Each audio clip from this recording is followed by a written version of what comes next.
ನಮಸ್ಕಾರ ಪ್ರಿಯ ಸ್ನೇಹಿತರೆ, ನಾನು ನರ್ಸಡಿ ಪಾಟೀಲ್. ಬನ್ನಿ ನಾವು ಇವತ್ತು ಒಳ್ಳೆಯದನ್ನು ಕಲಿಯೋಣ. ಪ್ರಿಯ ಸ್ನೇಹಿತರೆ, ಇದೊಂದು ನಗು ಬರೆಸ್ತಕ್ಕಂಥ ಕತೆ ಹಾಗೂ ಚಾಣಾಕ್ಷತೆಗೆ ಇರತಕ್ಕಂಥ ಸಾಕ್ಷಿಯಾಗಿರ್ತಕ್ಕಂಥ ಕತೆ. ಪ್ರಿಯ ಸ್ನೇಹಿತರೆ, ಹೀಗೆ ಒಬ್ಬರು ಮೂವರು ಗೆಳೆಯರಿದ್ದರು.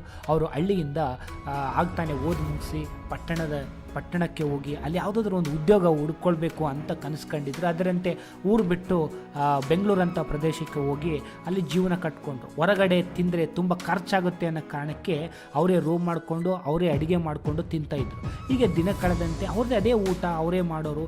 ಅದರಲ್ಲಿ ಒಬ್ಬನಿಗೆ ಅಡುಗೆ ಬರ್ತಿದ್ದವನು ಅಡುಗೆ ಮಾಡ್ತಾಯಿದ್ದ, ಇನ್ನೊಬ್ಬನಿಗೆ ಸ್ವಲ್ಪ ಅಡುಗೆ ಬಗ್ಗೆ ಗೊತ್ತಿದ್ದವನು ಏನು ಕಾಯಿಪಲ್ಯಗಳನ್ನು ಕಟ್ ಮಾಡ್ತಿದ್ದ, ಏನೂ ಕೆಲಸ ಗೊತ್ತಿಲ್ಲಾರ್ದವನಿಗೆ ಪಾತ್ರ ತೊಳೆಯೋ ಕೆಲಸ ಫಿಕ್ಸ್ ಆಗಿತ್ತು. ಹೀಗೆ ಮೂವರ ಗೆಳೆತನ, ಈ ಮೂವರ ಬಾಂಧವ್ಯ ಹಾಗೆ ಸಾಕ್ತಾ ಇತ್ತು. ಹೀಗೆ ತಿಂಗಳುಗಳು ಕಳೀತು. ಅದೇ ಊಟ, ಅದೇ ಚಿತ್ರಾನ್ನ, ಅದೇ ಪಲಾವ್, ಅದೇ ಅವಲಕ್ಕಿ, ಇದೇ ಥರ ಕಷ್ಟ ಅನಿಸಿತ್ತು ಅವರಿಗೆ. ಅದಕ್ಕೆ ಅವರೇನು ಮಾಡಿದ್ರು, ಒಂದು ದಿನ ಏನಾದರೂ ಮಾಡೋಣ, ವಿಶೇಷವಾದ ತಿಂಡಿ ಮಾಡೋಣ ಅಂತ ಅಂದ್ಕೊಂಡ್ರು.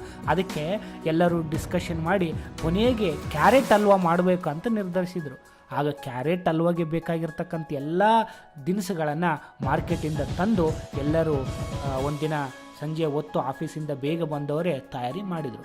ಹಲ್ವಾ ಏನೋ ರೆಡಿ ಆಯಿತು. ಘಮ ಘಮ ಘಮ ಪರಿಮಳ ಸುತ್ತಲೂ ಅರಳುತ್ತಾ ಇದೆ. ಈಗ ಯಾರು ತಿನ್ನಬೇಕು, ಫಸ್ಟ್ ಯಾರು ಟೇಸ್ಟ್ ನೋಡಬೇಕು, ಮೊದಲನೇದಾಗಿ ಯಾರು ತಿನ್ನಬೇಕು ಅಂತ ಬಂತು.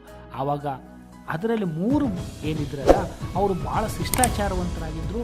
ಮೂವರು ಒಂದೊಂದು ದೇವರನ್ನು ಅವರು ಆರಾಧನೆ ಮಾಡ್ತಾಯಿದ್ರು. ಪ್ರತಿನಿತ್ಯ ಒಬ್ಬ ಫಸ್ಟು ಗೆಳೆಯ ಅಡುಗೆ ಗೊತ್ತಿದ್ದವನು ಅವನೇನು ಮಾಡ್ತಿದ್ದ ಅಂದರೆ ರಾಮನ ಭಕ್ತನಾಗಿದ್ದ. ಅವನು ರಾಮನ ಒಂದು ಪಟವನ್ನು ಹಚ್ಚಿ ದೇವರ ಫೋಟೋವನ್ನು ಇಟ್ಟು ಪೂಜೆ ಮಾಡ್ತಿದ್ದ. ಇನ್ನೊಬ್ಬನು ಗಣೇಶನನ್ನು ಪೂಜೆ ಮಾಡ್ತಿದ್ದ. ಇನ್ನೊವನು ಕೊನೆಯದವನು ಪಾತ್ರೆ ತೊಳೆಯೋನು ಶ್ರೀಕೃಷ್ಣನನ್ನು ಆರಾಧಿಸ್ತಿದ್ದ. ಆಗ ಕೊನೆಗೆ ಎಲ್ಲರೂ ಏನು ಹೇಳಿದ್ರು ಅಂತಂದರೆ, ಇಲ್ಲ ಇವತ್ತು ರಾತ್ರಿ ಮಲಗಿಬಿಡೋಣ, ಹಾಗೆ ರಾತ್ರಿ ಮಲಗಿಕೊಂಡು ರಾತ್ರಿ ಯಾರಿಗಾದ್ರೂ ಒಳ್ಳೆ ಕನಸು ಬೀಳ್ತದೋ ಅವರು ಮಾತ್ರ ಬೆಳಗ್ಗೆ ಎದ್ದು ಹಲ್ವ ತಿನ್ನೋಣ. ಅದು ಕತೆ ಹೇಳಬೇಕು, ಕನಸು ಬಿದ್ದದನ್ನು ಹೇಳಬೇಕು. ಯಾರ್ದು ಚೆನ್ನಾಗಂತ ನಾವು ಡಿಸೈಡ್ ಮಾಡ್ತೀವಲ್ಲ ಅವರೇ ಹಲ್ವ ತಿನ್ನೋದು ಫಸ್ಟು, ನಂತರ ನಾವು ಉಳಿದಿದ್ದು ಸ್ವಲ್ಪ ತಿನ್ನೋಣ ಅಂತ. ಆವಾಗ ರಾಮನ ಭಕ್ತ ಮಲಗಿದ್ದಲ್ಲ, ಬೆಳಗ್ಗೆ ಎದ್ದ ತಕ್ಷಣ ಮೂವರು ಎಟ್ ಎ ಟೈಮ್ ಎದ್ದರು. ಮೊದಲೇದವನು ರಾಮನ ಭಕ್ತ ಹೇಳಲಿಕ್ಕೆ ಪ್ರಾರಂಭ ಮಾಡಿ, ನನಗೆ ಕನಸಿನಲ್ಲಿ ರಾಮ ಬಂದಿದ್ದ, ನನ್ನನ್ನು ಸೀತೆಯ ಬಳಿ ಕರ್ಕೊಂಡೋದ, ಅಲ್ಲಿ ಅವರ ಸಿಂಹಾಸನ ಬಳಿ ನಾನು ಕೂತಿದ್ದೆ, ಅವ್ರು ನನ್ನ ಆಶೀರ್ವಚನ ಕೊಟ್ಟರು, ಭಾಳ ಸಂತೋಷವೆನಿಸ್ತು ಅಂತ ಹೇಳಿದ. ಈ ಕನಸನ್ನು ಕೇಳಿರ್ತಕ್ಕಂಥ ಎಲ್ಲವರು ಭಾಳ ಒಳ್ಳೆಯದು, ವಾವ್ ಶಭಾಷ್ ಅಂದರು. ಆಗ ಗಣೇಶನನ್ನು ಪೂಜೆ ಮಾಡ್ತಕ್ಕಂಥವನು ಇವನು ಹೇಳಿದ, ನನಗೆ ಕನಸಿನಲ್ಲಿ ಗಣೇಶ ನನ್ನನ್ನು ಶಿವನ ಬಳಿ ಪಾರ್ವತಿ ಬಳಿ ಕರ್ಕೊಂಡೋಗಿದ್ದ, ಸ್ವರ್ಗದಲ್ಲಿ ನನ್ನನ್ನು ಕರ್ಕೊಂಡೋಗಿದ್ದ. ಅಲ್ಲಿ ಶಿವ ನನ್ನ ಎದುರಿಗೆ ಏನು ನೃತ್ಯ ತಾಂಡವನ ಆಡಿದ, ಅದನ್ನು ನೋಡಬೇಕು, ಭಾಳ ಸಂತೋಷವಾಯಿತು, ನನಗೆ ಆಶೀರ್ವಚನ ಸಿಕ್ತು ಅಂತ ಹೇಳ್ದ. ಇದು ಭಾಳ ವಾವ್ ಎಂಥ ಕನಸು ಬಿದ್ದಿದೆ. ಆದರೆ ಕೊನೆಗೆ ಮೂರನೇದವನು ಹೇಳಿದ, ನಾನು ಮಧ್ಯರಾತ್ರಿ ಮಲಗಬೇಕಂತಿದ್ದೆ, ಇನ್ನೇನು ಮಲಗಬೇಕು ಅನ್ನೋ ಅದರೊಳಗೆ ನನಗೆ ಕನಸು ಬಿತ್ತು.